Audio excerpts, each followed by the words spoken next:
గోదావరి జిల్లా భీమవరంలో కలెక్టరేట్ ప్రాంగణంలో స్వాతంత్ర దినోత్సవ వేడుకలు ఘనంగా జరిగాయి. శాంతికి చిహ్నంగా గాలిలోకి పావురాలను ఎగురవేశారు. పోలీసుల గౌరవ వందనం స్వీకరించారు మంత్రి నిమ్మల రామానాయుడు.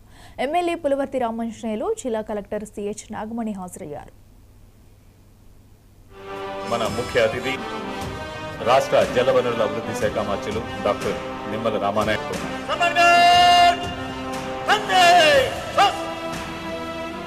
మన ముఖ్యమంత్రి వర్యులు మువ్వన్నెల జాతీయ పతాకాన్ని ఎగురవేస్తారు.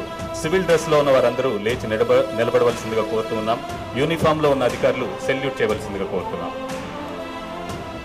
సివిల్ డ్రెస్ లో ఉన్నవారు లేచి నిలబడవలసిందిగా కోరుతున్నాం. యూనిఫామ్ లో ఉన్న అధికారులు సెల్యూట్ చేయవలసిందిగా కోరుతున్నాం.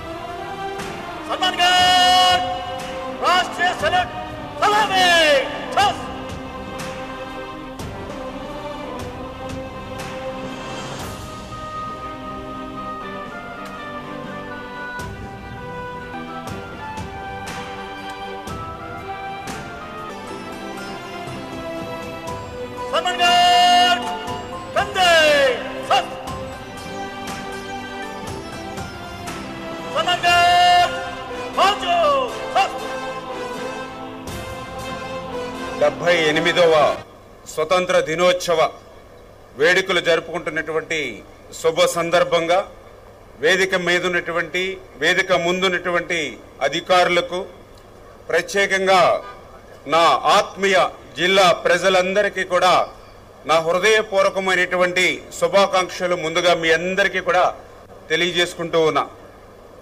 ప్రపంచంలోనే అతి పెద్ద ప్రజాస్వామ్య దేశం భారతదేశం. ఇటువంటి దేశానికి ఈ స్వతంత్రం రావడానికి ఎందరో మహానుభావులు ప్రాణాలను త్యాగం చేశారు, పోరాటాలు చేశారు. అటువంటి వారిలో మన తెలుగు బిడ్డ విప్లవ వీరుడు అల్లూరి సీతారామరాజు గారి దగ్గర నుండి ఉద్దరాజు రామం గారు, రుక్మిణి లక్ష్మీపతి గారు, పసల అంజలక్ష్మి గారు, ఇలాంటి ఎందరో త్యాగధనులతో కూడినటువంటి మన పశ్చిమ గోదావరి జిల్లా స్వతంత్ర ఉద్యమంలో ప్రత్యేక స్థానం కలిగి ఉన్నటువంటి విషయాన్ని కూడా ఈ సందర్భంగా గుర్తుకు తెచ్చుకుంటూ ఉన్నాం. ఈ స్వతంత్ర దినోత్సవం సందర్భంగా వారందరినీ కూడా గుర్తు చేసుకోవడం మరి మన బాధ్యతగా భావిస్తూ ఈ స్వతంత్ర ఉద్యమ వీరులందరికీ కూడా ముందుగా నమస్సుమాంజలి కూడా అందిస్తున్నారని చెప్పి తెలియజేస్తూ ఉన్నా. పశ్చిమ గోదావరి జిల్లా అంటే ప్రశాంతత, పశ్చిమ గోదావరి జిల్లా అంటే మంచికి, మానవత్వానికి, మర్యాదలకు మంచి పేరు. మంచినీళ్లు అడిగితే చల్లని మజ్జిగ ఇచ్చి దాహార్తిని తీర్చేటువంటి మంచి సంప్రదాయం ఉన్నటువంటి మన జిల్లా మన పశ్చిమ గోదావరి జిల్లా.